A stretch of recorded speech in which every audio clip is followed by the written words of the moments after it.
foram passando por Perdão, professora, pode continuar. Acho que travou.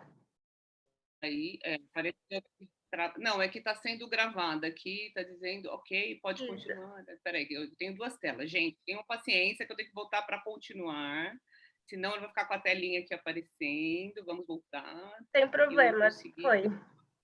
Pronto, agora está tudo certo. E, então, o que acontece?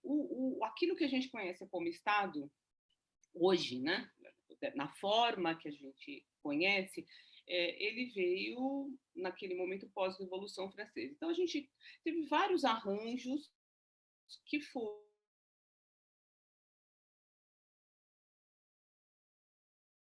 estavam estruturados. Dentro desse Estado, que a gente conhece como hoje, né, com separação de poderes, etc., a gente tem ali um marco temporal que é a Revolução Francesa.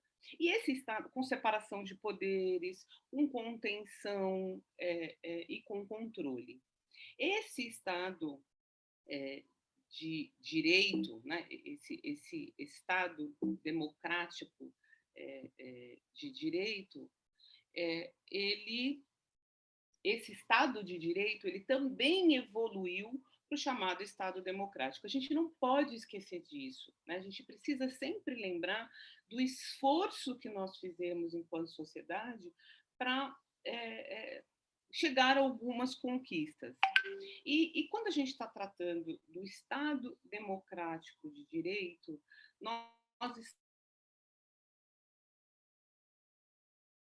falando de um arranjo aonde o centro desse estado é a pessoa, é a dignidade da pessoa humana e o centro é o cidadão, é a pessoa e esse cidadão participando dessas decisões estatais. E é claro que isso é um processo, né? É um processo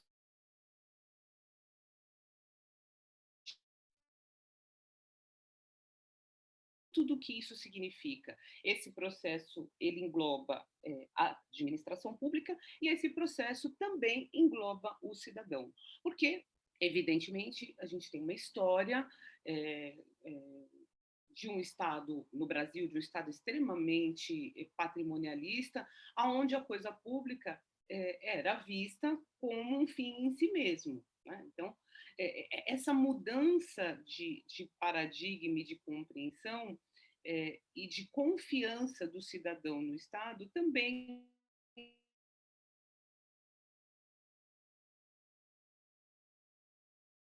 constrói-se. Travou, professora. Então, travou? Voltou? Voltou.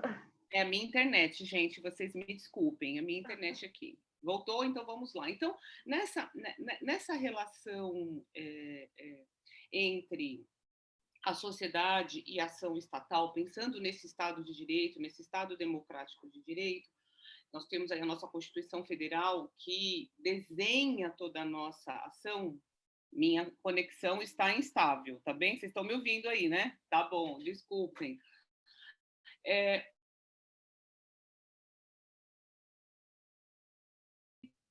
Agora caiu. Papel muito importante, né?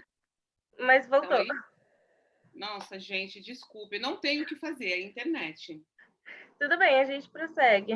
Vamos indo aí, pessoal, desculpem. Então, nesse nosso direito, nessa relação, o nosso direito administrativo, ele tem um papel muito importante, né? Porque o que o direito administrativo ele faz? Qual é a grande função? O que ele estuda? Ele estuda e ele vai se preocupar com essa relação entre a administração e o cidadão. E, na verdade, o professor Cecílio usa uma palavra, ele gosta muito de dizer que o direito administrativo é o direito cidadão. E é isso mesmo. Né? Então, a gente se preocupa em estar analisando como o comportamento dessa figura estatal, o controle desses atos que ficam na mão desse cidadão. Então, quando a gente está falando em Estado de Direito, nós temos que falar em visibilidade de ação. Não, não dá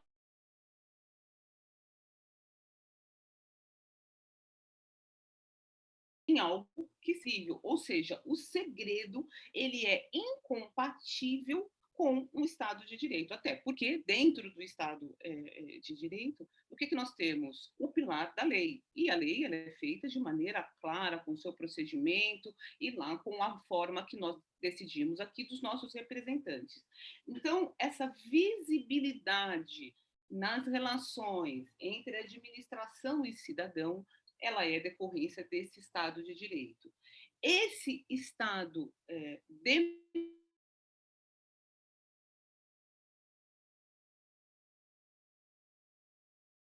essa participação nas ações e nas decisões estatais feitas e protagonizadas pelo cidadão. Então, quando a gente está tratando de participação, a gente está falando sobre alguns aspectos. Uma, sim, controle que tem que se ter, e outra, participar das decisões. Então, são espectros, são vários espectros desse caleidoscópio que significa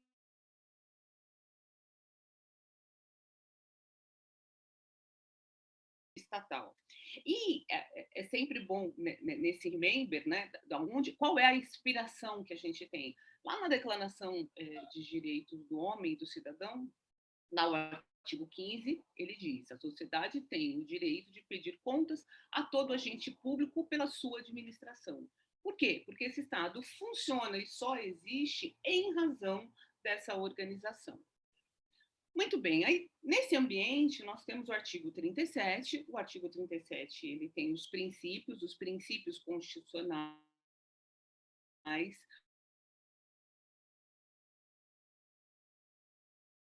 pessoalidade, moralidade, publicidade e eficiência. A publicidade, ela é um direito fundamental do cidadão, e ele, de novo, inerente ao próprio princípio democrático.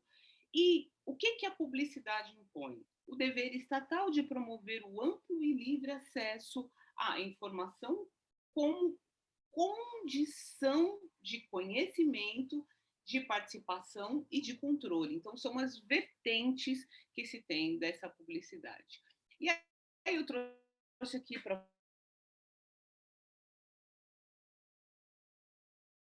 um trecho do professor Canutilho, já que a Semana é de Direito Constitucional, né, a gente tem aqui sempre ele como um dos nossos nomes, ele coloca o desdobramento dessa publicidade. Então, o direito de conhecer todo o processo e os motivos dessa forma de entender a motivação e cada passo daquela decisão.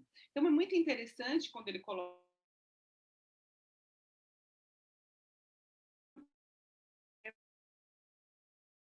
E ali na letrinha D, vocês vão ver que ao direito de exigir do Estado ações positivas, está instável, vocês estão me ouvindo? Me ouvindo?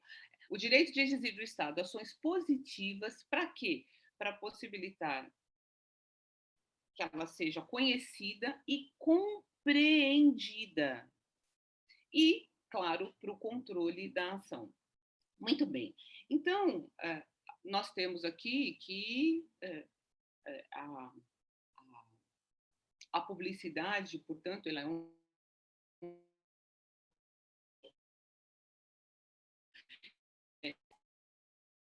ela tem, no ambiente principiológico, ela tem como obrigação dar conhecimento e ela vai trazer no caso, por exemplo, dos contratos administrativos, ele tem a sua validade, ele tem o seu início de produção de efeitos a partir da publicidade. Então, são as vertentes que esse princípio traz. Muito bem. Então, a gente tem aí uma colocação muito clara sobre a publicidade.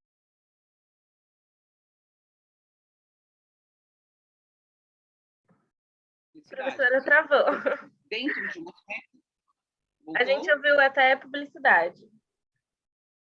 Então, esse princípio da publicidade que está lá, positivado no nosso 37, ele traz essa obrigação de dar este conhecimento, mas não é só isso.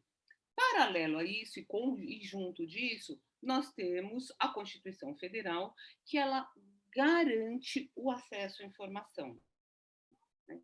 Então, a gente tem publicidade, a gente tem acesso à informação, e aí nós tivemos uma lei de acesso à informação que ela vem desenhando esse princípio, essa forma de tornar claro a atividade administrativa e o acesso do cidadão.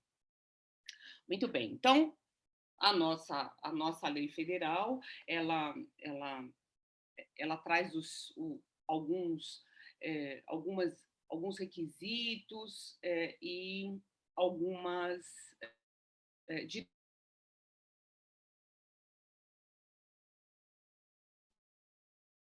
Então, qual é a regra? Que a atividade administrativa seja pública. Qual é a regra? Que se utilize de todos os meios de comunicação. E vamos lembrar que nós temos aqui, estamos num momento onde, além do, da vida comum, do processo, do papel que a gente conhece, a gente tem hoje um ambiente digital que foi impulsionado pela própria.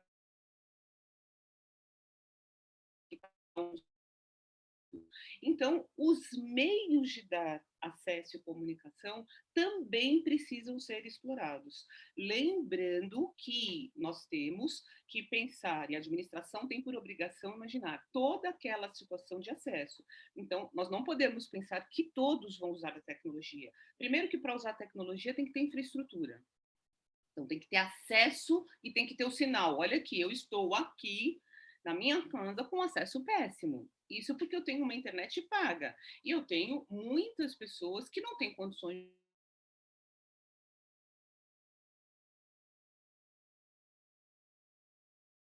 de participação numa situação como essa. Precisamos pensar que nós temos pessoas com deficiências, então deficiência visual, deficiência auditiva, deficiência de locomoção, e essa locomoção pode trazer, depender de alguma estrutura no local que ela está para poder ter acesso a essas informações.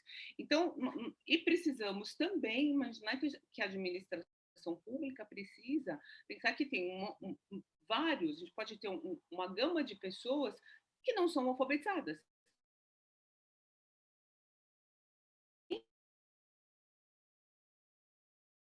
Participando.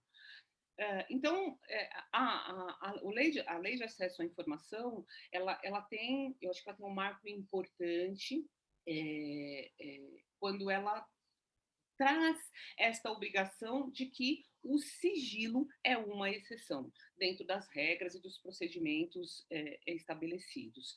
E ela traz uma coisa importante também que vai acontecendo no decorrer, né, dessa evolução, que é uma linguagem de fácil compreensão. E quando a gente está falando aqui de linguagem, nós só da forma está sendo disponibilizada, mas da forma que ela vai ser compreendida. Tem que ser simples, objetivo, claro, para que as pessoas consigam, qualquer pessoa consiga compreender o que levou àquela decisão. Então nós temos, vocês conseguem perceber que assim, quando a gente fala de tornar público, nós estamos indo muito além de dar conhecimento. E, portanto, o princípio da transparência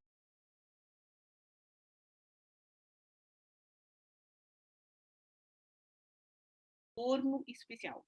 Então, nós temos ainda nesse ambiente de regulamentação desse acesso à informação, e quem daqui de nós não tem dificuldade de acessar uma informação, gente? Então, a primeira, nessa lâmina está aqui, gestão transparente de informação com amplo acesso e divulgação. Nós estamos fazendo uma pesquisa de saneamento, né? Estamos juntas aqui, a professora Cíntia e o professor Cecílio, os alunos.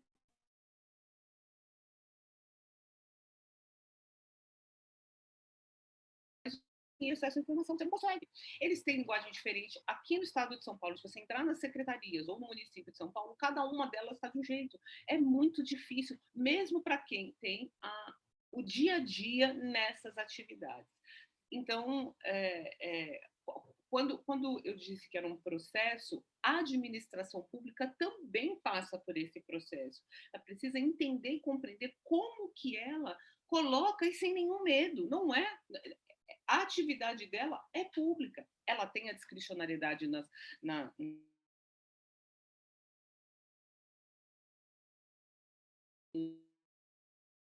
sua atividade, existe o ato discricionário, e isso não significa que se contrapõe àquilo que deve ser público. Né? Então, a administração pública tem dificuldade de lidar com isso. Muito bem. Aí, eu trago aqui para vocês uma provocação. Transparência e publicidade são equivalentes? Mas, para a gente ficar com essa pergunta, eu vou falar um pouquinho sobre uma outra vertente que está muito ligada com a fala da professora Cíntia, desse momento pandêmico, inclusive.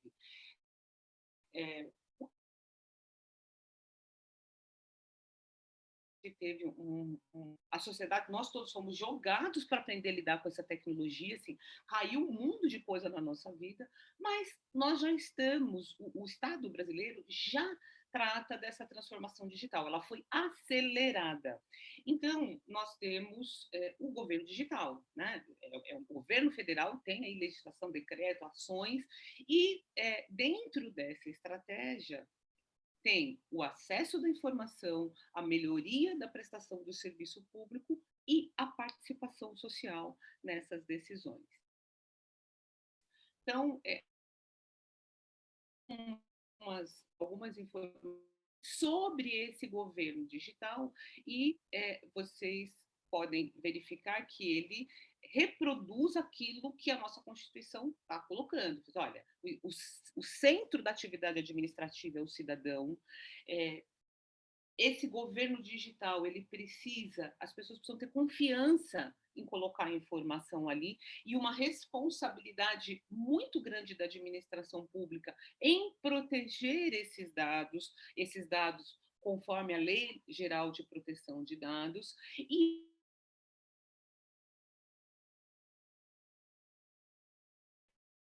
dado aberto não significa que tenha dado das pessoas. A anonimização é uma regra, o dado aberto é o dado bruto, aquele dado que serve para se fazer política pública, ele colabora para que se possa, tanto o público quanto a sociedade ou o privado, usar daquela massa de dados para criar serviços que sejam, que resultem em eficiência e qualidade nessa prestação.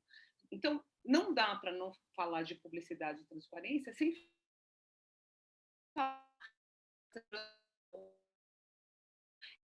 e de como esse processo vai acontecer e como ele não pode ser segregador. Né? Então, existe, claro, aí toda a preocupação de como a administração faz esses cadastros e como ela protege esses dados. De qualquer maneira, nós também temos, junto com a Lei de Acesso à Informação, junto com esse processo de governo digital, nós temos o Estatuto dos Usuários do Serviço Público. E ele também traz a questão da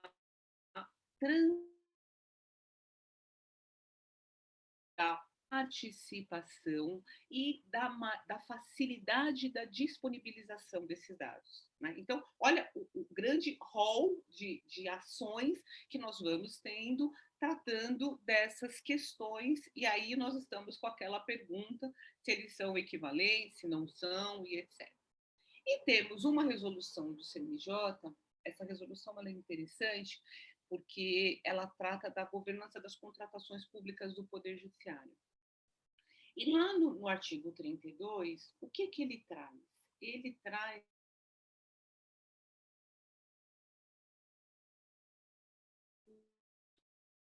elas precisam ser claras, usuais e acessíveis. Então, isto está conectado com essa atividade estatal E essa atividade estatal que vai muito além de tornar público, tornar transparente a atividade administrativa. Então, quando a gente está falando de transparência, nós estamos falando de um princípio que ele se robustece e ele tem um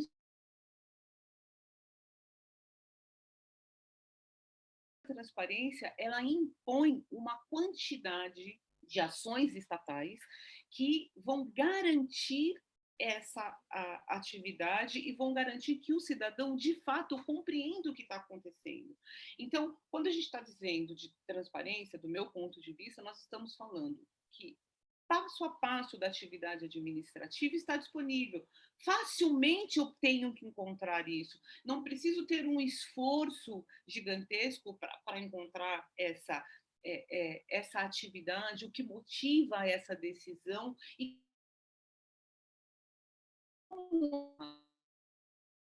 isso o respeito à participação popular naqueles atos que de fato são. Então, e não é uma participação popular que a administração finge que está fazendo e o cidadão finge que está participando. Não, é uma participação popular ativa, usando todos os meios que são possíveis, os digitais também, mas os físicos também, e agregando o maior número de pessoas e trazendo uma compreensão daquilo que a administração pública tem ou precisa fazer.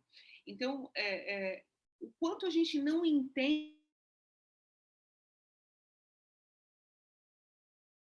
administrativa, que serviços são prestados, como são prestados e como esse cidadão pode estar participando especificamente no ambiente da cidade, é nos bairros, é na cidade que a relação mais próxima da administração com o administrado acontece. Então, trazer essa relação de forma evidente, forte, com todas essas vertentes, vai fazer com que esse princípio da transparência seja efetivamente praticado. E, é claro,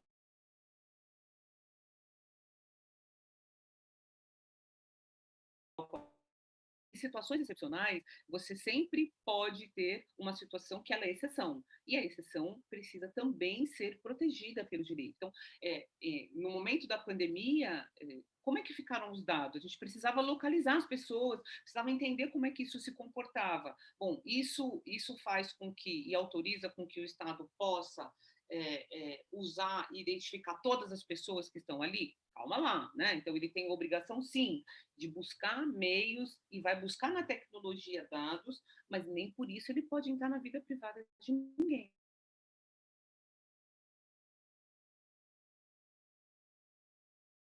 Ações até para o próximo bloco. Então, aqui, para poder encerrar a minha fala, primeiro, minha conexão está instável. Vocês me ouvem? Muito bem? Vamos lá. Então, assim, primeiro, nós temos um Estado democrático de direito, onde coloca o cidadão como centro dessa atividade. Esse Estado ele precisa tornar público todas as suas atividades. Para quê? Para efeito de compreensão e controle do cidadão e dele, Estado também, dele vou fazer as minhas atividades da maneira adequada. E temos todo esse arcabouço legislativo que vem robustecer essa transparência. Essa transparência, ela significa uma amplitude do princípio da publicidade como forma efetiva de tornar claro, fácil e evidente esta participação para decisão e essa participação para controle. E com isso, eu encerro aqui a minha. Espero que tenha sido bom. Procurei aqui respeitar o meu tempo, né? E passo a palavra para a professora Cíntia e fico muito feliz de estar aqui com vocês. Muito obrigada, professora. Gente, só lembrando dos recados, para colocar o nome no nome, o TIA e o nome no Zoom, para a gente conseguir computar as horas. Essa palestra vai dar horas de pesquisa, se vocês fizerem relatórios. E, professora, se você quiser, fica à vontade também. Mas acho que é só às 11 que você tem compromisso, né? Então, eu espero contar com você ainda no painel. Podem mandar perguntas pelo chat ou pelo direct, que depois da fala da professora Cintia, a gente vai passar as perguntas para as palestrantes responderem. Então... Vocês só tenham paciência comigo, porque eu vou ficar nessa transição. Eu vou entrar agora pelo celular e vou acompanhando vocês, tá bem? Sem problema. A professora Cíntia Barudi é doutora pela PUC em Direito Administrativo, como eu disse, é professora da casa, avaliadora do CONPED, Conselho Nacional de Pesquisa e Pós-Graduação em Direito, e pesquisadora no grupo de pesquisa Direito à Inclusão e Acessibilidade das Pessoas com Deficiência e Mobilidade Reduzida. Professora, fica à vontade. A palavra é sua. Obrigada, Júlia. Também quero agradecer, antes de mais nada, né, o convite do Centro Acadêmico. É muito bom finalizar o semestre participando dessa semana, fazendo esse debate de um tema muito importante, né, que impactou muito a todos nós, em especial durante o período pandêmico. Também quero expressar a minha felicidade de poder estar dividindo aqui esse painel com a professora Lilian, que é uma professora querida pelos alunos, querida também por mim, uma grande inspiração aí para nós. Bom, como a professora Lilian falou, eu fiquei com essa parte de desenvolver um pouquinho mais o cenário pandêmico, né? Como que a transparência, ela se comportou durante a pandemia, né? E quais vamos dizer assim, qual o legado?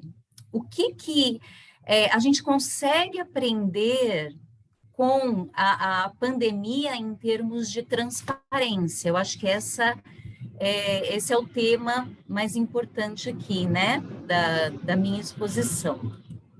Aqui eu vou passar muito rapidamente, porque a professora Lilian já fez essa abordagem de maneira muito adequada e precisa, falando aí do princípio da publicidade, que tem uma previsão expressa no texto constitucional, né, no artigo 37, caput, e do significado da publicidade, né? Então, como a professora Lilian já esclareceu, já ponderou aqui para a gente, publicidade não é só divulgar dados.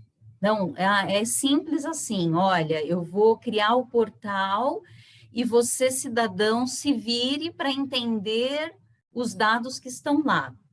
Né? É muito importante a gente entender que ela não se resume a publicidade, a mera divulgação, a mera criação de sites e de portais. A publicidade, ela vai além, ela vai exigir que a transmissão da linguagem seja adequada, né? Que exista uma compreensão por parte desse destinatário. Nós precisamos entender exatamente, né, o que aquele dado está querendo dizer.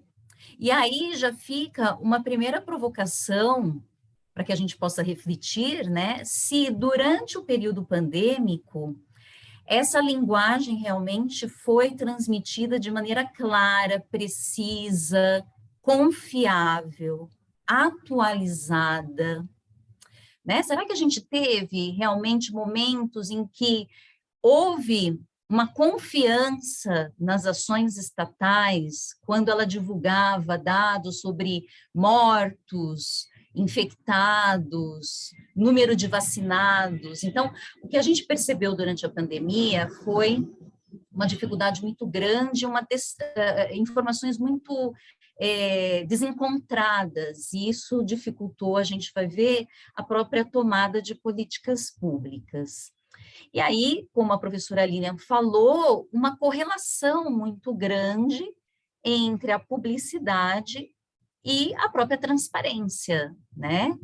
São princípios, na verdade, que se complementam. Acredito que um valor contribui para o outro. Eu queria só ponderar algumas coisas em relação à transparência, em especial dessas ferramentas, né, que são criadas pela transparência para a participação social. O princípio da transparência, ele não foi previsto expressamente no texto constitucional, mas existe uma previsão implícita.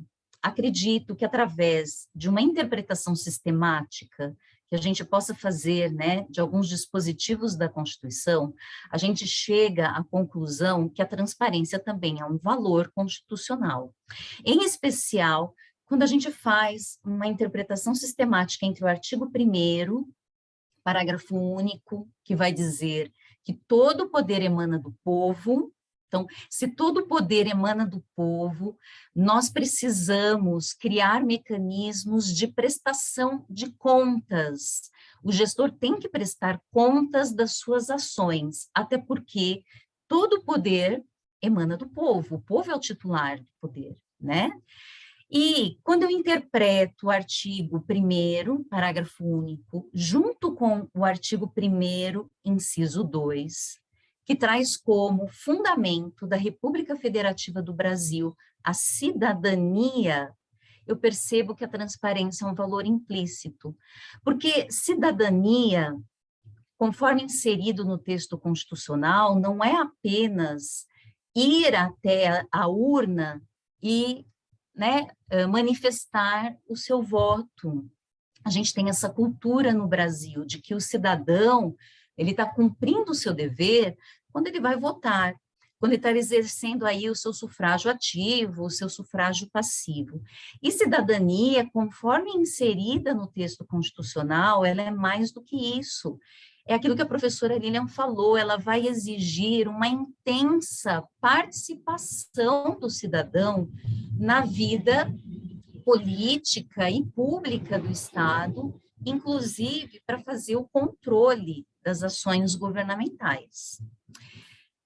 Nesse sentido, nem vou me estender aqui, turma, nessas legislações, né, em especial na Lei de Acesso à Informação, que a professora Lilian já trouxe, né, o passo a passo, aí que a Lei de Acesso à Informação, ela traz para que o cidadão possa, né, fazer um pedido de acesso à informação aos órgãos públicos. Eu só destaco a Lei de Responsabilidade Fiscal, que foi a primeira legislação infraconstitucional que conceitua a transparência, né? Ela tem essa importância, porque no plano infraconstitucional ela traz, né, os contornos do que seja uma administração transparente, ela exige ali as audiências públicas no processo de elaboração, né, das leis orçamentárias. Mas o que eu quero dizer aqui? Eu quero dizer que a transparência, ela vai exigir, lembra, uma intensa participação do cidadão na vida, na elaboração de políticas públicas. Então, é muito importante que a transparência, ela traga ferramentas que coloquem o cidadão como um protagonista das ações estatais, das estratégias governamentais. E para isso existem alguns instrumentos, né? Eu trouxe aqui 5 instrumentos, não são os únicos, mas os mais importantes, que são utilizados como forma de participação do cidadão, né, na elaboração dessas políticas públicas, seja através da participação em conselhos de política pública. Aqui eu posso trazer como um exemplo muito atual, até porque nós participamos juntos, né, desse grupo de pesquisa em saneamento, a obrigação que o Estatuto da Metrópole traz de se criar conselhos participativos para que o cidadão participe da elaboração de políticas de saneamento básico, os observatórios sociais, que representam aí a participação da sociedade civil organizada, né, que faz um combate da corrupção e também da própria transparência das ações estatais. Os observatórios sociais, turma, eu vou finalizar a minha exposição falando muito do papel de relevância que eles tiveram durante o período pandêmico. Eles tiveram um destaque, um papel muito importante no auxílio da transparência, né, das ações estatais. Orçamento participativo, que é uma forma de chamar o cidadão a apresentar propostas, projetos, a elaboração, né, das leis orçamentárias da sua cidade. Aqui no estado de São Paulo, isso é feito através do site Participe Mais, né, da Prefeitura de São Paulo, que tem lá um botão que é Orçamento Cidadão, né, chama o cidadão para um debate. E as audiências públicas, que também durante o período pandêmico, elas tiveram uma repercussão positiva, porque a gente teve um aumento da participação do cidadão em audiências públicas no momento pandêmico, em que elas foram realizadas num formato digital. Esse formato digital facilitou, né, e estimulou mais o cidadão a participar de audiências públicas. Então, esses dois, o observatório social, as audiências públicas, elas ganham uma importância aqui no período pandêmico, tanto que, conforme a gente está voltando presencialmente, óbvio que essas audiências elas vão voltar também no formato presencial, mas se pretende que o formato digital seja mantido para que essa abrangência, né, de participação continue.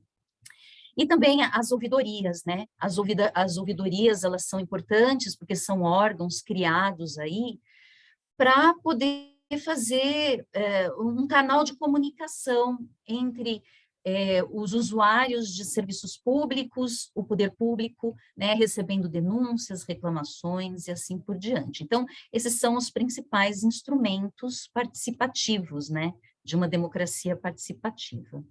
Agora sim, eu queria destacar alguns pontos importantes que saltaram aí aos olhos durante a pandemia. Destaco a questão do regime das contratações públicas durante o período pandêmico. Assim que a pandemia chega, né, ao Brasil, é identificada, é editada essa lei, a 13.979 de 2020, que é uma lei que traz medidas para o enfrentamento da Covid-19.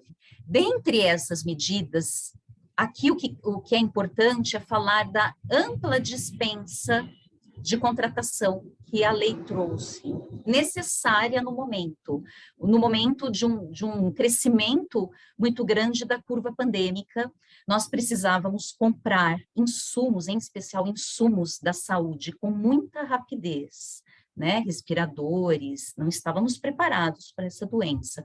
Então, essa contratação direta, ela foi necessária. Mas, por outro lado, nós identificamos um aumento dos desvios de verbas, do mau uso da verba pública aqui nesses regimes de contratação emergencial. É óbvio que isso aumentou o risco, né, de fraudes no setor de compras governamental.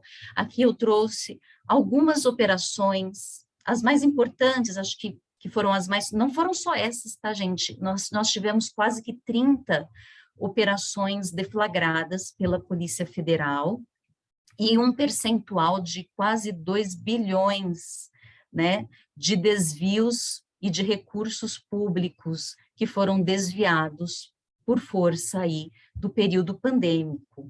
E aí que eu trago a Vírus Infection no Amapá, que foi a primeira, a Sangria, né, essa operação no Amazonas, absurda, que envolvia um esquema fraudulento de compras de respiradores, Desvide-19, acho que foi, que vocês vão mais lembrar, né, que um senador Chico Rodrigues, numa operação de busca e apreensão na casa dele, ele esconde dinheiro na cueca, quer dizer, nós tivemos de tudo durante o período pandêmico. E o que é importante aqui? É importante entender que essas operações, elas só puderam ser deflagradas porque o artigo 4º, parágrafo 2º da Lei 13.979 de 2020 não abriu mão da transparência. A despeito dessa ampla dispensa que foi possibilitada pela legislação, o artigo, o que ele fez?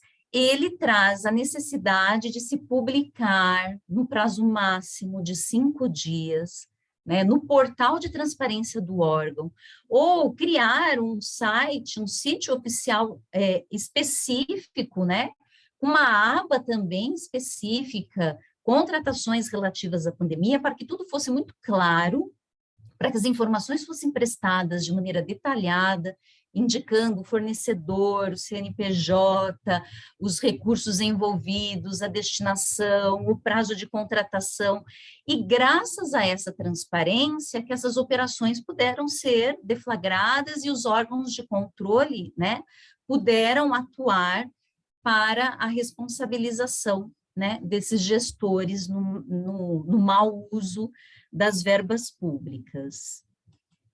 Ainda, já que eu estou dentro do setor de compras, acho importante falar do impacto, né, que a pandemia trouxe no tocante à aprovação da nova lei de licitações.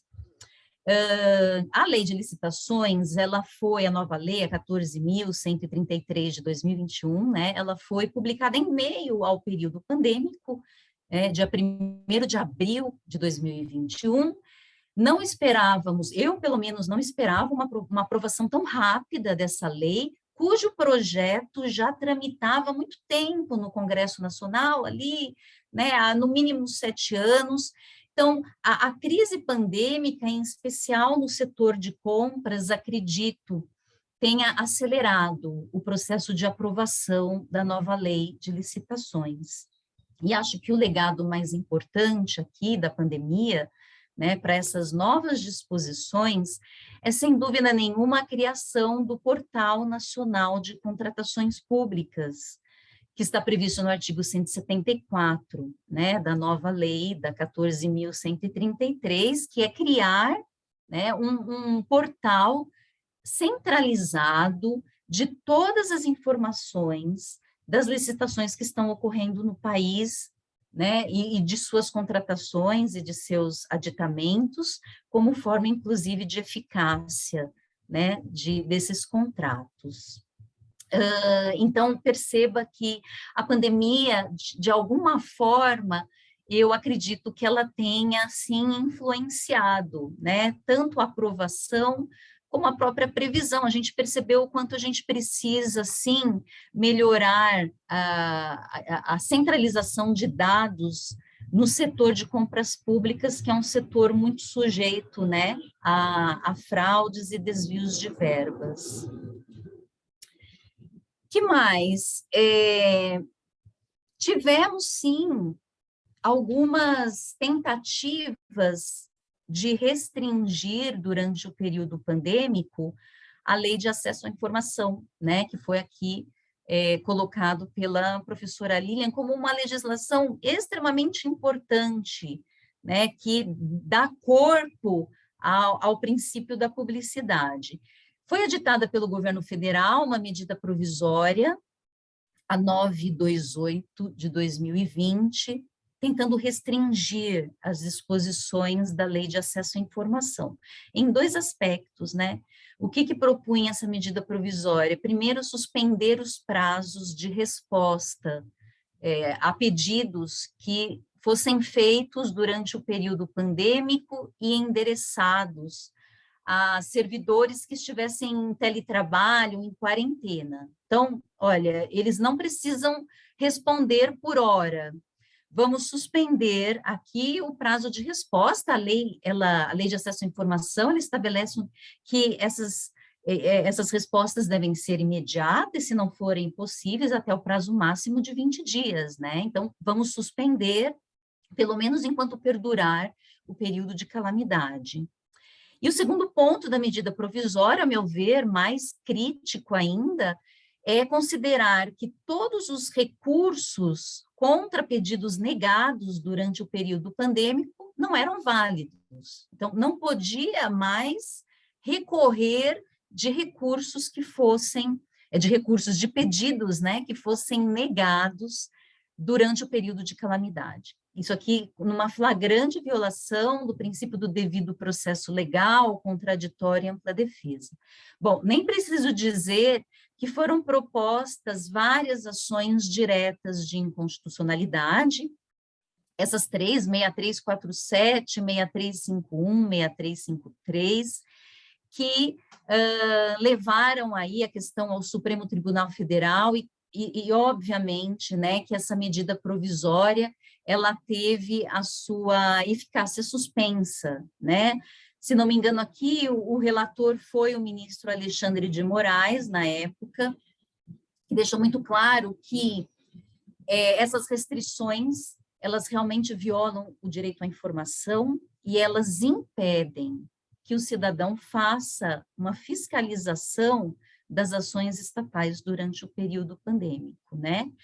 Também foi bastante oportuno o voto, né, a manifestação que o ministro Gilmar Mendes fez no seu voto, dizendo que, olha, o setor da saúde está sobrecarregado, está, né? Mas nós não podemos submeter a transparência a entraves burocráticos, né? A gente não pode, né, alegar uma dificuldade, uma precariedade ali, né, do setor e afastar a transparência, ela não pode ficar à mercê, né, dessas questões burocráticas. E óbvio que fique também muito claro que, num momento de crise, a gente não deve nunca diminuir a transparência. Num momento de crise, é o contrário, né? A transparência, ela tem que ser maior. Aqui algumas considerações que vêm muito aqui em encontro com o que foi colocado pela professora Lilian. A questão da divulgação de dados diretamente relacionados com a doença. Então, aquilo que foi colocado, né, pela professora Lilian, olha, não basta divulgar, a gente precisa saber como que esses dados estão chegando, qual foi a linguagem, se o destinatário está compreendendo, né? Então fica aquela questão, os dados foram realmente confiáveis, seguros, claros, precisos. Tivemos muitos desencontros aqui, como eu tinha falado, em relação à quantidade de mortos, infectados, leitos ocupados, testagem, vacinação. Então, a transmissão, ela não respeitou, né, o valor da publicidade e da transparência. E prejudicou a tomada de políticas públicas durante a pandemia. Por quê? Porque especialistas, pesquisadores, eles precisavam desses dados para fazer projeções de políticas públicas. Se os dados não são confiáveis, né, essas projeções, elas não vão dar certo, né? Que mais? Tivemos também problemas de defasagem, de divulgação desses dados. Então, a gente percebeu um delay, aqui quando a gente fala de atualização, né, desses dados, a gente não teve uma divulgação tão atualizada, um delay, uma defasagem de dados que eram divulgados por estados e municípios em relação a dados divulgados pelo Ministério da Saúde. Uma mudança também de comportamento do Ministério da Saúde, que adotou inicialmente uma forma de fazer a divulgação, depois volta atrás, adota outra forma, gerando aí, né, uma confusão, inclusive para o cidadão. E um outro problema muito sério também, que nós percebemos que foi a falta de um sistema integrado dentro da saúde, que pudesse permitir acesso compartilhado entre os entes, né? Então, uma dificuldade de estados e municípios acessar dados do governo federal, estados que não conseguem acessar dados dos seus municípios, municípios que não conseguem acessar dados dos seus hospitais. Então, uma fragilidade, né, no compartilhamento desses dados. E aqui, vem muito ao encontro também, que a professora Lilian destacou, dessa necessidade da gente melhorar os avanços tecnológicos, né, em especial aqui na área da saúde. Por quê? Porque nós passamos por um momento em que a gente tinha um volume muito grande de informação para ser divulgado, uma baixa capacidade de profissionais para alimentar o sistema, para preencher, né, formulários, e a tecnologia fez uma falta absurda. Então, a gente precisa avançar em termos tecnológicos para melhorar, acelerar, em especial em momentos de crise, né, a divulgação desses dados. E fica aqui, né, o ODS 9, que é o Objetivo de Desenvolvimento Sustentável. Nós temos 17 objetivos que foram aí, né, planejados pelas Nações Unidas para gerar um ambiente, um planeta mais sustentável, erradicar a pobreza, as desigualdades sociais. O 9, além de falar de indústria e infraestrutura, vai falar do fomento à inovação. A gente precisa realmente melhorar as técnicas e não é por menos, né? Não é por menos que países que têm um menor número de corrupção são países que têm mais informação e mais desenvolvimento tecnológico. Existiu também um problema em relação à qualidade desses dados que estavam sendo divulgados, em especial dos dados na saúde. Apesar da lei trazer um formulário de preenchimento obrigatório, tanto para a rede pública como privada, né? Assim, com base na 13979, o Ministério da Saúde, o que ele fez? Ele disponibilizou um formulário digital para que ele fosse preenchido, né, por todas as redes, pública e privada. Apesar disso, quando as planilhas de dados foram realmente abertas, a gente percebeu que esse preenchimento ele não foi uniforme. E isso prejudica o monitoramento da doença, né? Então, vou dar aqui alguns exemplos que, fazendo aqui, estudando aqui, né, para fazer essa exposição, eu descobri que Manaus, a Prefeitura de Manaus, ela trouxe um preenchimento de dados bastante completo. Então, ela identificou ali a cor da pessoa infectada, o sexo, a faixa etária e a própria localização, né? Onde ela está, ali na cidade, onde ela está localizada. Nem todos os estados preencheram todos esses dados. Em São Paulo, nós tivemos uma categoria a mais, né? Uma categoria interessante que pouquíssimos estados e municípios se atentaram.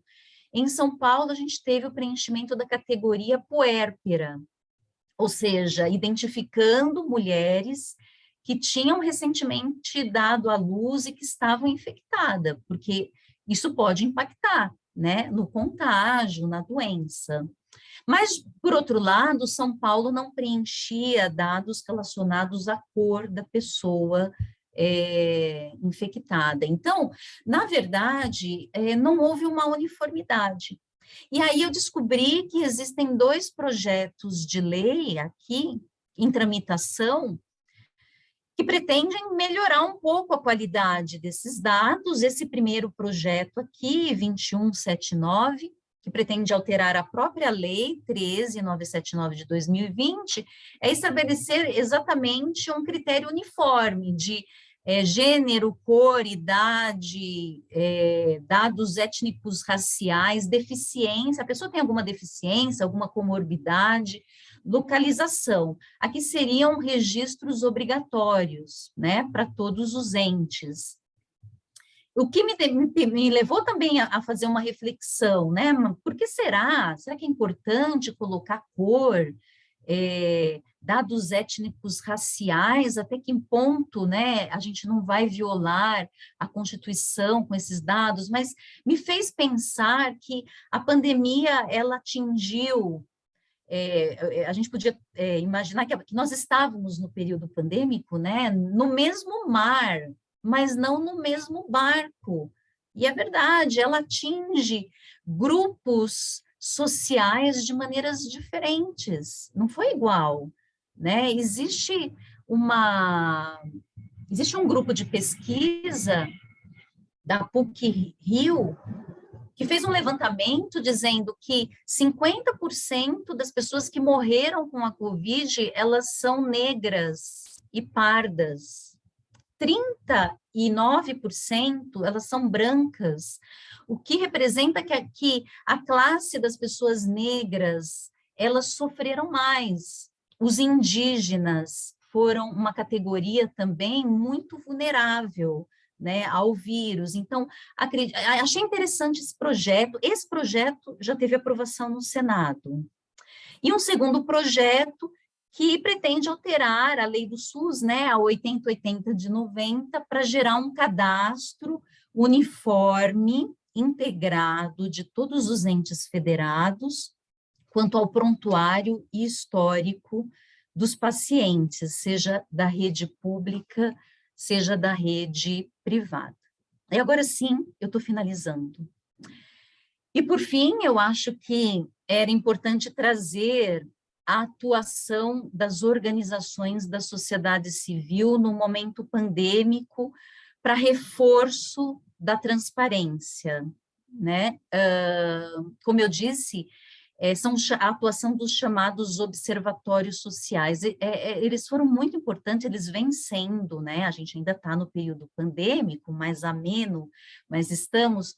A atuação vem sendo muito importante, não só para trazer informação adequada ao cidadão, mas também para prestar um apoio aos órgãos de controle, né?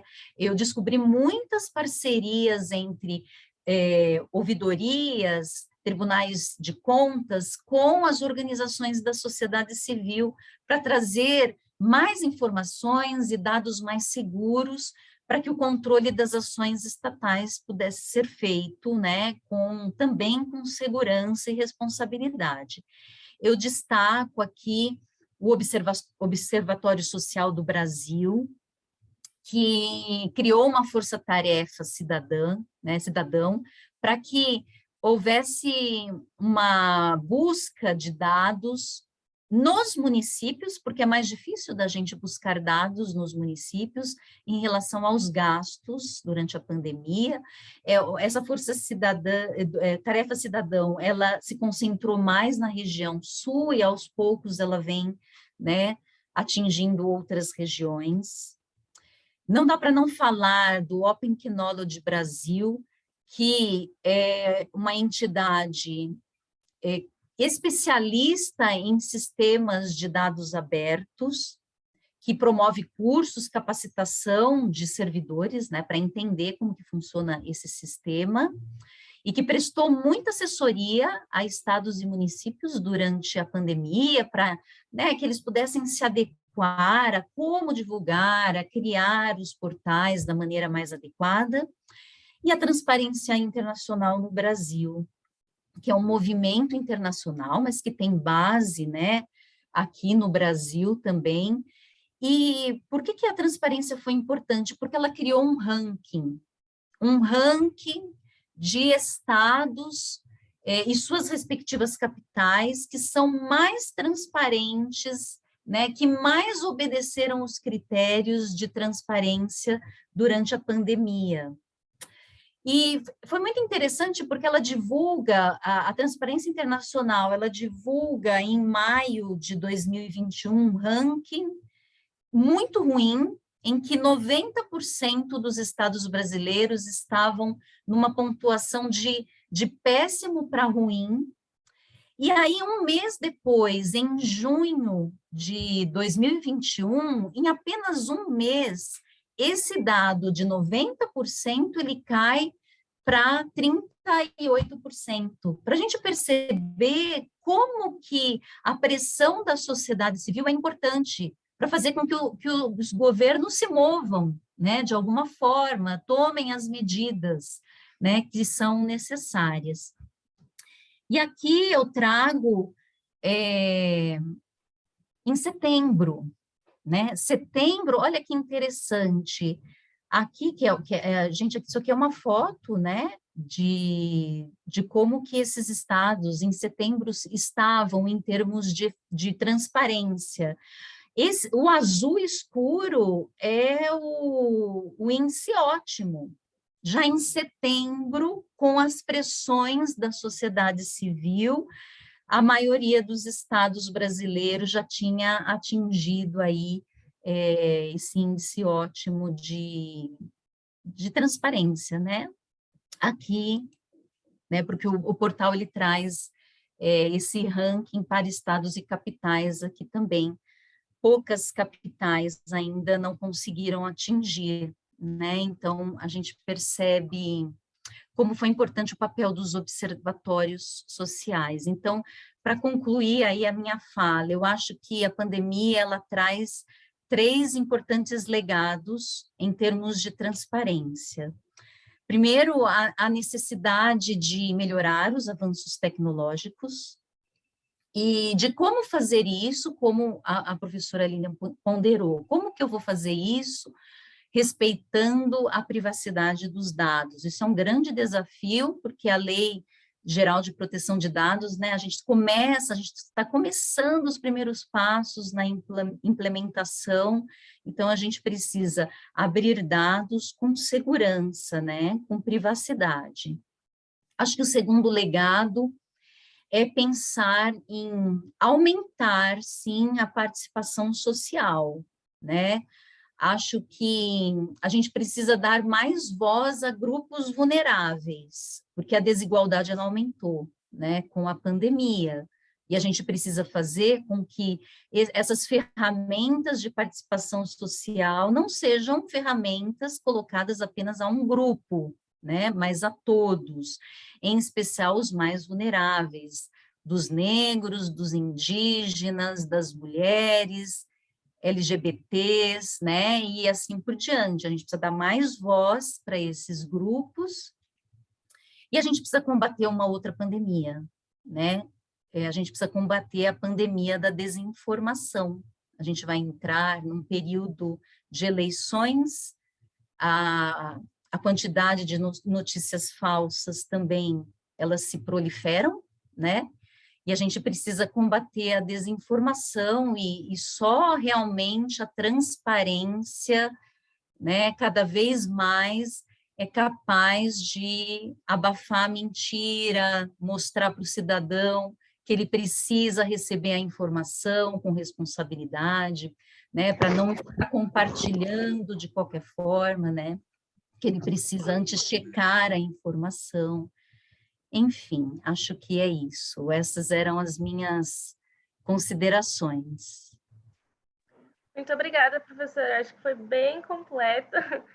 Eu recebi algumas perguntas, daí eu não sei se a professora Lilian está aí, se ela vai querer responder. Não, mas tô. Antes de responder, se vocês me permitem, e até para assim, reforçar essa fala da professora Cíntia, eu acho que é muito importante para nós, que somos operadores do direito, compreender algumas situações. Primeiro, nós tivemos, sim, infelizmente, um desacerto com a condução da pandemia. E eu quero reforçar para vocês que o Estado, ele sempre vai ser chamado em situações de crise. Ele existe para isso, ele organiza a vida em sociedade e a figura dele sempre é muito importante. Então, nós tivemos aí atuações que foram desconectadas e com muita falta de informação. A segunda questão que é importante, e a gente, como profissional do direito, como formador de opinião, precisa também compreender, que é a metodologia que se aplica aos dados, é aquilo que se deseja. Então, para além, claro que nós temos um arsenal tecnológico à disposição, mas pense, o profissional da tecnologia, ele vai colocar aquilo que ele recebe. Portanto, é preciso ter uma figura entre o que está acontecendo e o que vai ser disponibilizado para organizar esses dados. Se vocês lembrarem, a gente não conseguia entender qual era a metodologia pela morte. Então, assim, uma briga enorme do governo federal querendo dizer que não tinha morte por Covid. E aí precisa de uma orientação para declarar esses óbitos.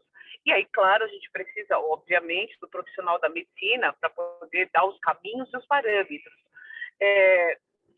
Comorbidades, enfim, o mapeamento da situação da doença. Então, é muito importante que a metodologia que vai ser utilizada, ela precisa também ser clara para que a gente compreenda, ou para que o resultado do dado seja apropriado de maneira adequada. Então, eu acho que esses legados, né, trazem também mais um alerta. A situação extrema, ela exige medidas rápidas. O nosso sistema normativo, ele traz possibilidades de utilização de determinadas ações em momentos de exceção, mas isto não abre um precedente para o desprestígio à legalidade e à moralidade. Então, com equipamentos hospitalares, todos os recursos, todos os orçamentos, eles foram realocados, voltados, reforçados para a área da saúde. E o que está se comprando, por que está se comprando, por que precisa, onde está sendo entregue, isso tudo é transparência e isso faz com que o controle seja visível. E, de uma outra vertente, a gente precisa ter em mente que a administração pública precisa capacitar os seus servidores. O INSS não anda, gente. O INSS está, assim, se já era difícil, com a pandemia é quase impossível. E eles têm esse rescaldo até o presente momento. Porque, muito provavelmente, muitos dos técnicos ali não conseguiam trabalhar com o processo digital. Então, essa transição tecnológica de aperfeiçoamento, ela também precisa ser compreendida, e esses passos precisam ser compreendidos por todos nós. E, claro, a gente sempre buscar a fonte da informação, a metodologia que foi utilizada, para a gente não cair naquela falsa credibilidade daquilo que está vindo. Então, eu só queria complementar, né, com essas comunicações, porque eu acho que a gente precisa todo o tempo estar lembrando e melhorando essa atividade estatal. E aí, se tiver alguma pergunta, eu estou à disposição. Obrigada, viu? Professora Cíntia, quer complementar alguma coisa ou posso passar para as perguntas? Pode. Eu, da minha parte, pode passar para as perguntas. Pode passar para as perguntas, acho que tem uma aqui. Inclusive, em relação ao material, Júlia, acredito que eu não tenho problema, acho que nem a professora Lilian, da gente disponibilizar o materialzinho para vocês. Perfeito. Eu acredito que foi a Gabi que entrou em contato com vocês, mas a gente tenta por e-mail ou pela forma que for melhor para vocês, e aí, enviando, eu encaminho para os alunos, sem problemas. Eu vou fazer... Pode falar, professora. Eu mando para a Gabi, pode deixar. Também, mando para ela.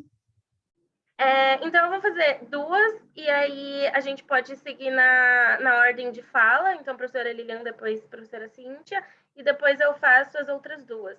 Acho que assim fica bom. Aí, se vocês precisarem, eu repito depois e a gente vai nesse jogo. A primeira professoras, qual seria o papel do cidadão e como ele poderia exercer esse papel dentro de uma situação de calamidade em que várias exceções são permitidas, como no caso da dispensa de licitação na área da saúde durante a Covid? E a outra como realizar a transparência e fiscalização se em momentos de crise, a maioria das vezes, formalidades são deixadas de lado, visando a celeridade, mas que muitas das vezes também acaba facilitando a corrupção? Professora Lilian? Isso. Olha só, claro, essa pergunta ela está bem conectada com a minha última fala, né? Então, primeiro, a sociedade civil organizada, a participação ativa do cidadão, ela é muito importante. Gente, dá trabalho, cansa, não é simples, claro, todo mundo quer, assim, a vida já não é fácil. Então, eu falei assim, nossa, eu vou me meter com isso? Não.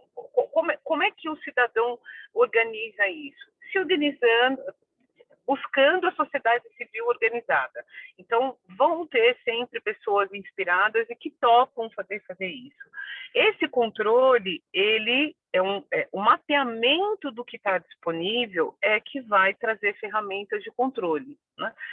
De como se fazer na via administrativa, na via judicial, acionando o Ministério Público se houver qualquer irregularidade, enfim, para aqueles que não possam e não tenham como se insurgir, entrar com uma ação, um pedido junto à administração pública.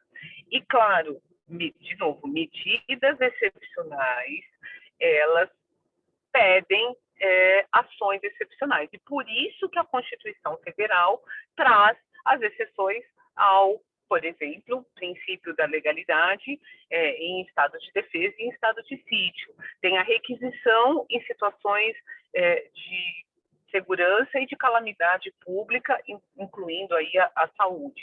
Então, o próprio sistema, ele traz exceções para que aquela situação seja atendida, para que, em nome da burocracia, a gente perca vidas. Isso não tem cabimento. Mas isso não franqueia, isso não abre possibilidade do gestor utilizar de uma tragédia, de uma situação excepcional, para que haja desvios.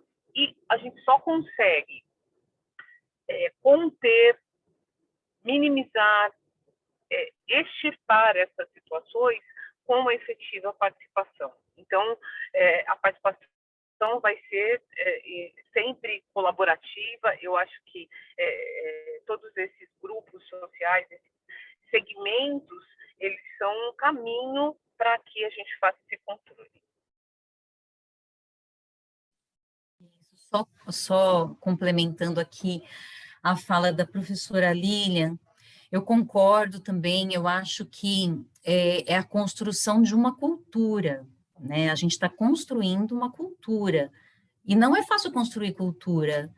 O brasileiro, ele não tem essa cultura participativa, a gente está fazendo uma construção, né?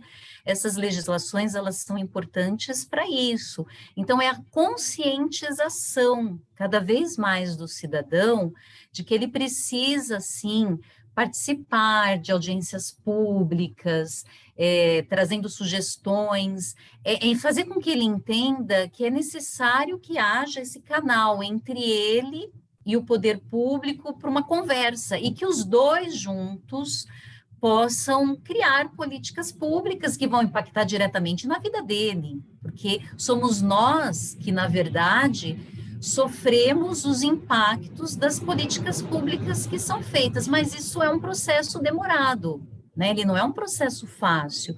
E eu acho também que tem a outra ponta.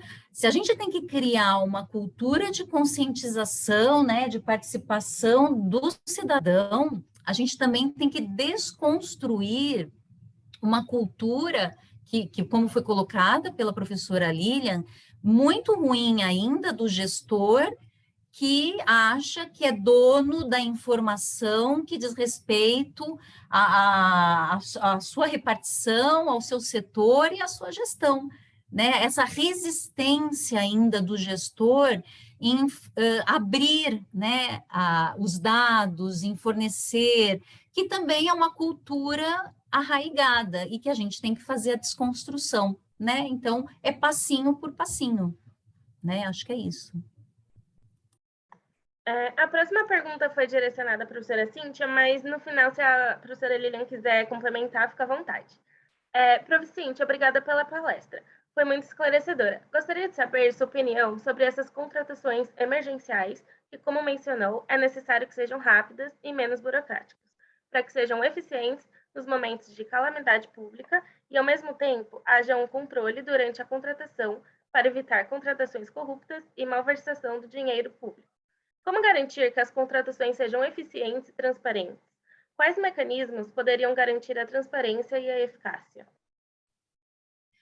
O setor de compras, né, ele já era considerado, antes do período pandêmico, um setor extremamente problemático de corrupção, de conluios, de improbidade administrativa, né, era o setor, não que nos outros setores não exista. No Brasil, né, a corrupção, ela está aí difundida em todos os setores, mas o setor de compras em especial, ele já carregava, né, esse câncer aí da corrupção. Aí veio o período pandêmico, né, e tudo aumenta durante o período pandêmico, ainda mais porque a gente precisou, sim, né, dessa desburocratização para aquele período mais crítico da crise.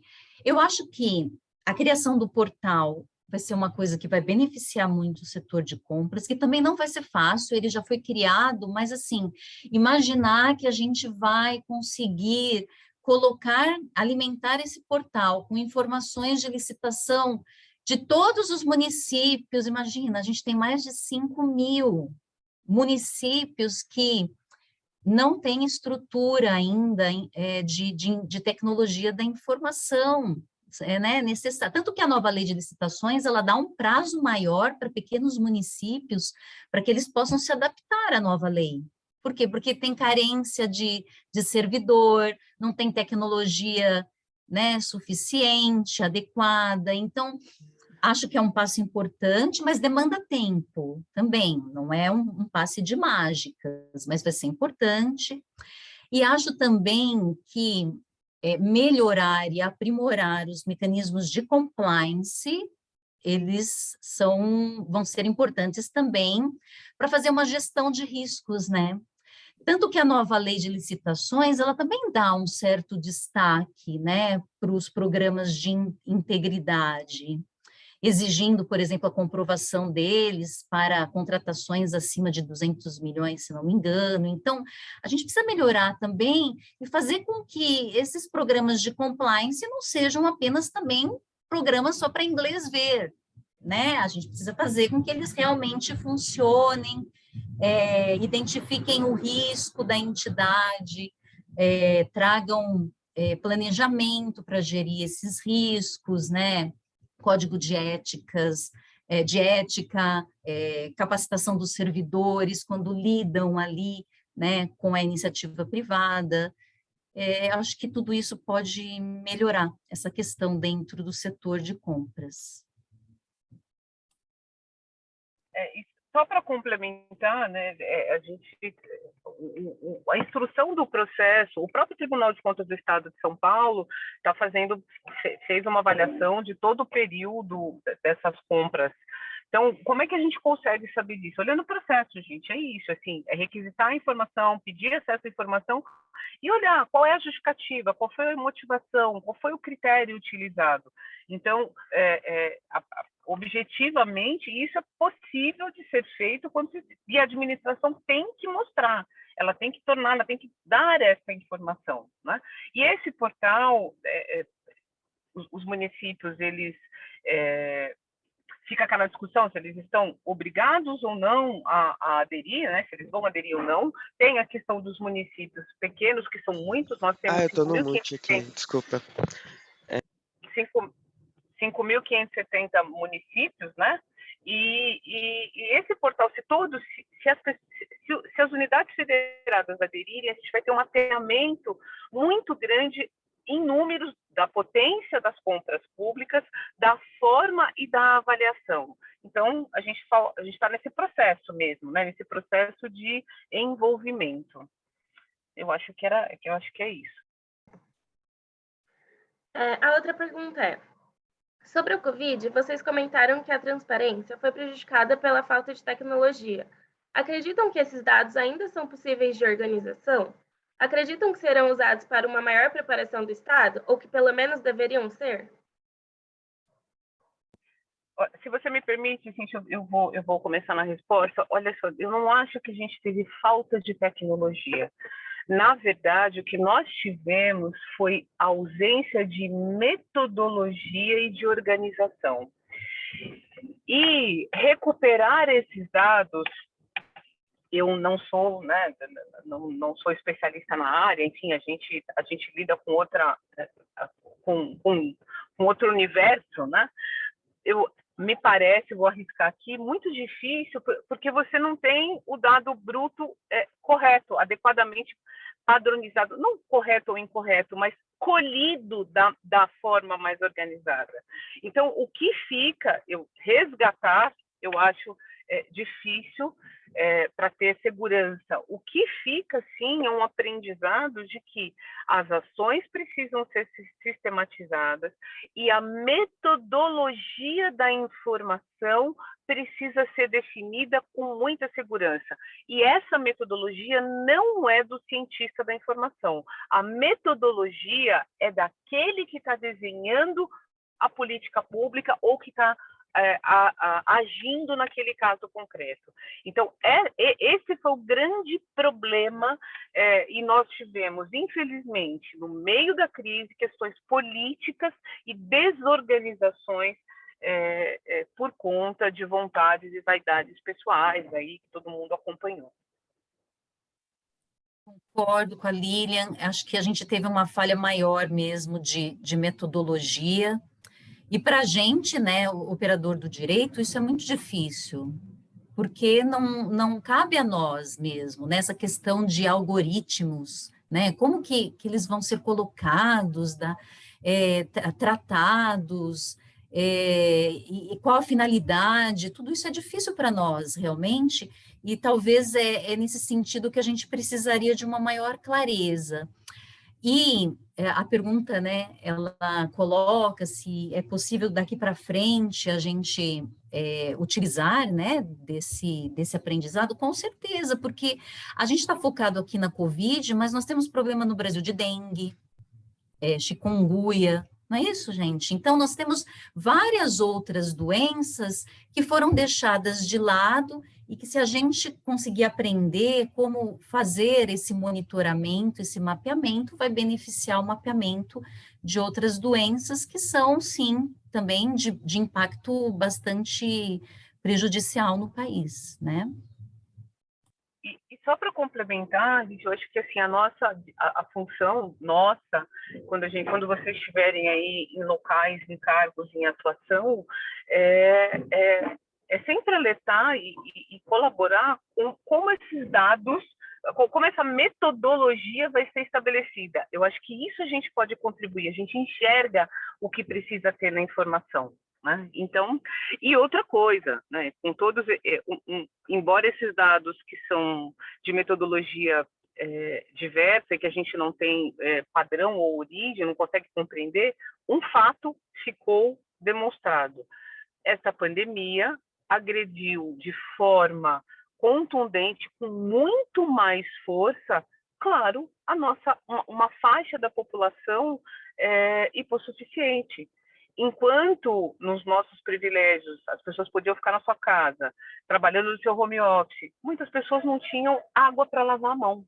Então, se algum dado é um dado importante, são muitos, eu acho que esse de política pública, de uma sociedade mais igualitária, eu acho que a pandemia trouxe como aprendizado e ninguém pode negar.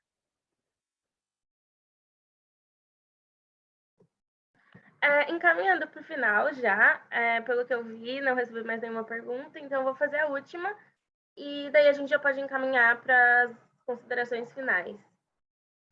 Professoras, como vocês acham que a falta de transparência durante o período pandêmico afetou as decisões das medidas adequadas que deveriam ser tomadas durante a urgência e desespero da população e dos próprios órgãos estatais?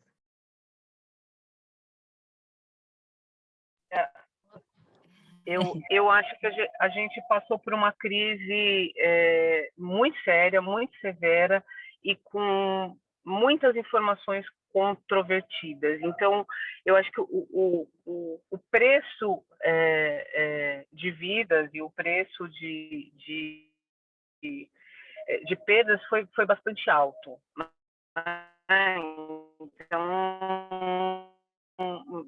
fica um alerta, eu acho que fica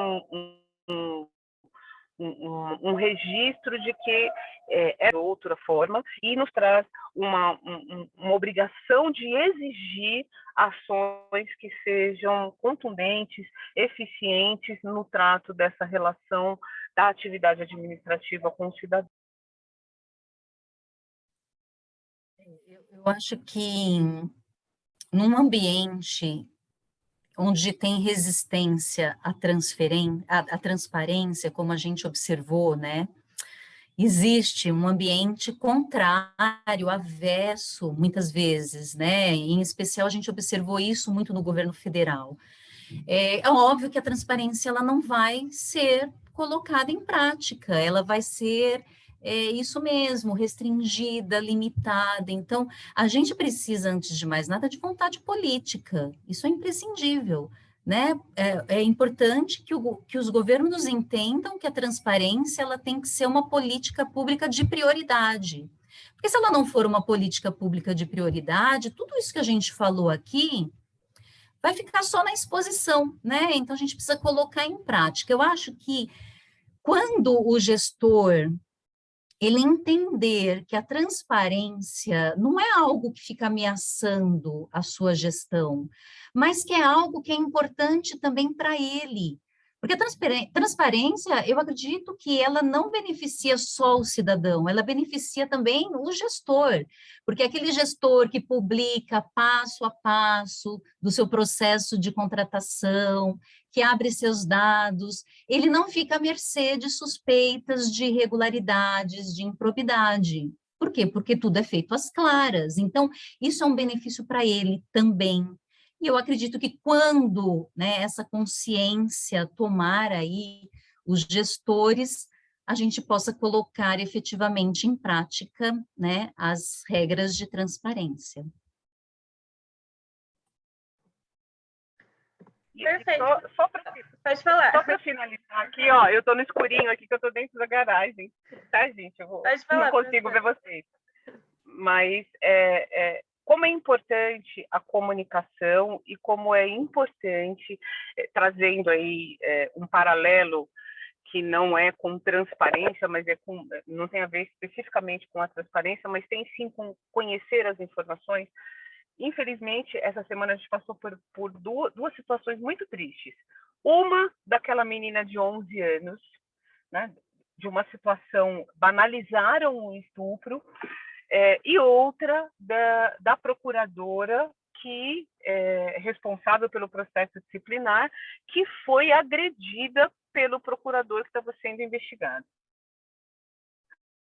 Então, em ambos os casos, a movimentação que aquela publicidade, que aquele ato que se tornou claro, movimentou ações tanto no judiciário, vamos aguardar, quanto no âmbito do município, da Procuradoria do município. Então, mutatis mutandis aqui, e só reforçando o que a professora Cíntia falou, é isso, assim, quando a gente traz a público o que a administração pública está fazendo, você tem a segurança do gestor que está executando e o conhecimento da população para que esses atos sejam muito bem estruturados e conhecidos por todos. Então, é só para finalizar que é isso, participação popular, participação ativa de todos nós, e uma observação na verdade e na confiabilidade daquela informação. É um processo e a gente faz parte dele.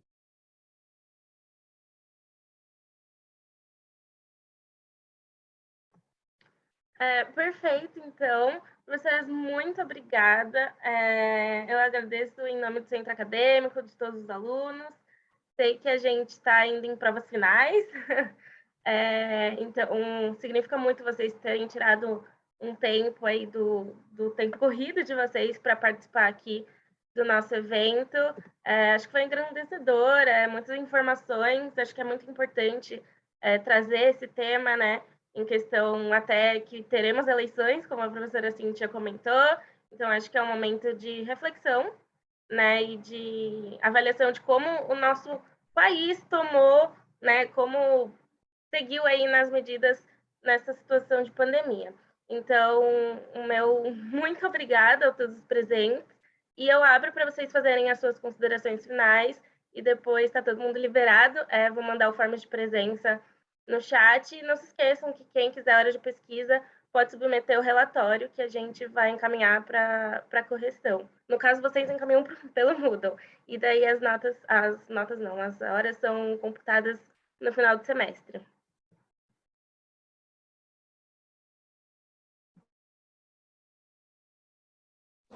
Pronto, eu vou primeiro encerrar aqui, me despedindo de vocês, agradecendo o convite, parabenizando o Centro Acadêmico, que eu acho que esses assuntos, esses temas são muito importantes, e esperando vivamente que vocês não desanimem. O momento que a gente passa é um momento doloroso, né? Todo esse período. Politicamente, a gente fica muito chateado com tantas coisas, mas nada é eterno. Não tem noite que não termine, nem dia que não acabe. Portanto, a gente não pode desacreditar. E nós precisamos fazer uso da nossa voz e da nossa palavra. Cidadania de ter direitos. Então, vamos usar, lutar e garantir para que a cidadania seja mantida. Um beijo para vocês. Muito obrigada. Eu queria agradecer também o convite do CA, dizer que, assim, com esse evento eu fecho o meu semestre com chave de ouro, agradecer aqui a parceria que é tão rica sempre com a professora Lilian, dizer que existe, sim, luz no fim do túnel, é isso, né? Você sabe que eu verifiquei que o Espírito Santo ele foi um estado que teve uma progressão muito grande em termos de transparência. Ele chegou a ganhar um prêmio, ele ficou 3 vezes em primeiro lugar, né? Naquele ranking da Transparência Internacional. E muito interessante, por quê? Porque o cidadão começou a doar dinheiro para o Estado. Olha a relação de confiança, porque a partir do momento que houve uma confiança dos gastos, da destinação, o cidadão se sentiu confortável em fazer a doação ao Estado. Então, isso é possível? É possível. Tomem cuidado, a gente vai ter eleição, verifiquem se os seus candidatos têm como prioridade, né, políticas de transparência, como que eles lidam com isso. E é isso, eu acredito também em dias melhores, né? Se Deus quiser, a gente vai transformar um país num país mais transparente. Obrigada. Obrigada, professoras. Gente, o link do formulário de presença já está no chat. E depois disso, todo mundo liberado. Obrigada pela presença de todos. A gravação a gente sobe depois para o nosso canal do YouTube. A gente pode divulgar o link, mas também tem no nosso Instagram.